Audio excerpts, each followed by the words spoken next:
Hey everybody, East Coast Reefer here. Today I'm going to be talking about the tank disaster I had just towards the end of the year.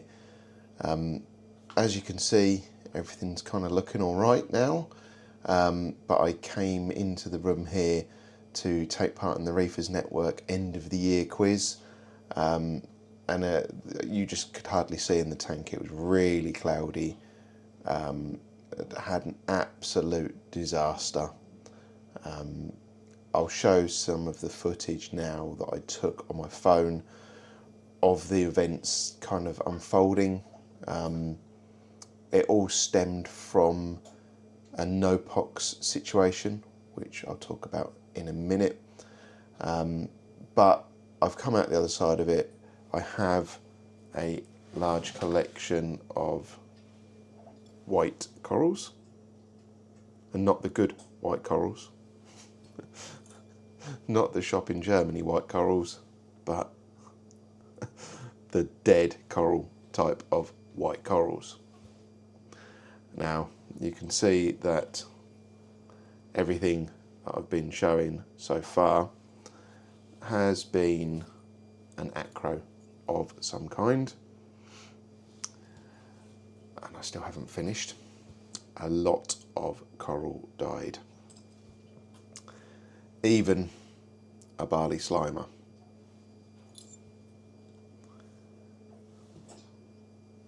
And there's more.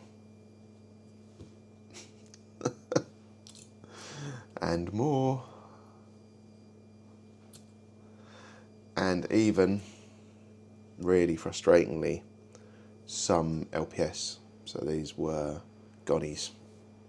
This little bit dropped off of this before the tank went horribly wrong.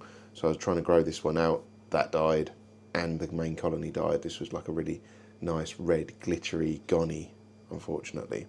So I lost all of that, and it was all down to my own stupidity. So one of the first actions I took here was to connect up the UV that I got from AliExpress. I just threw it in really quickly in the sump to start it working, and then after that I moved it to the top here and I ran it in the display tank to get the quickest action available for where the livestock was.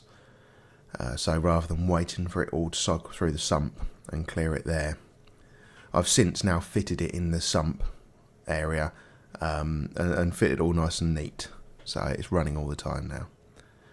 One of the other things I did immediately was remove the skimmer cup to try and oxygenate the water a little bit more, because some of the fish, as you'll see now, are really unhappy. This is probably my favourite fish, my Naoko wrasse, and I thought this was going to die. I moved it straight into my fluval tank that I have next to me, and everything was okay in that one, so I put it in there, and 24 hours later this is what it looked like. So I was very happy at this point, but at this point as well my clownfish were looking very unhappy, similar to what the Naoko wrasse was.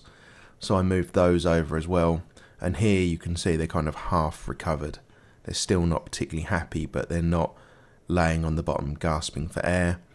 But again, in that tank for 24 hours and they were much happier, although now the Naoko wrasse was starting to push them around a little bit. So at that point they were able to go back in my main display tank, but you can see the progress of the main display tank here starting to get a little bit clearer.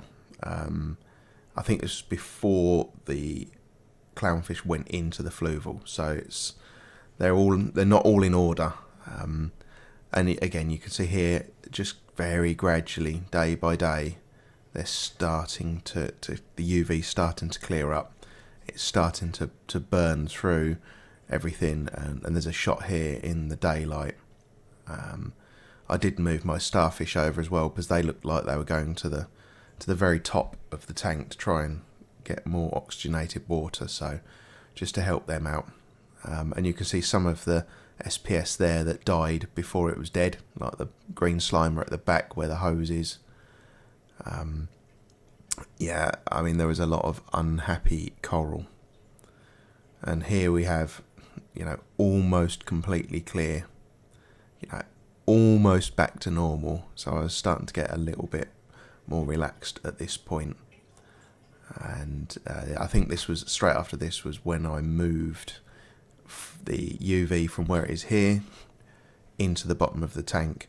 Made a couple of little 3D printed brackets and screwed it in place. And to top it all off, my NIOS torque, the top sponge blocked a little bit, and it was squirting out a little hole in the side against the door and then running onto the floor. So, what went wrong? Well, if we spin this round, you can see one of my heads is missing off of my Reef Dose 4.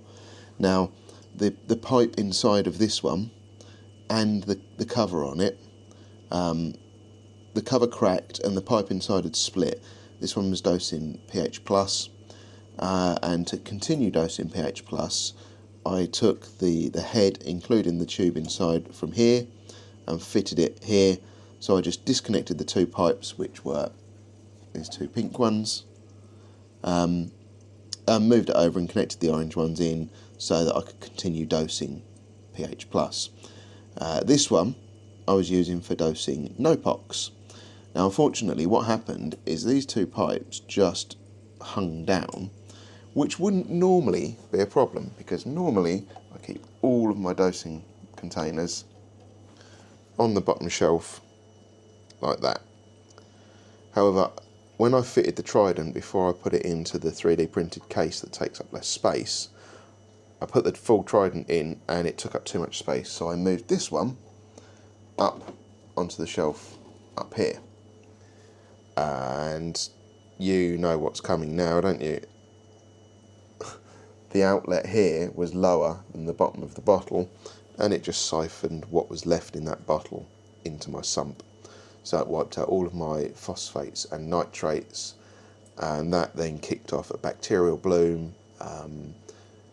I had all sorts of issues. My ALK spiked, my pH dropped, my ORP dropped, and all of this was happening while I was in the end of the year quiz.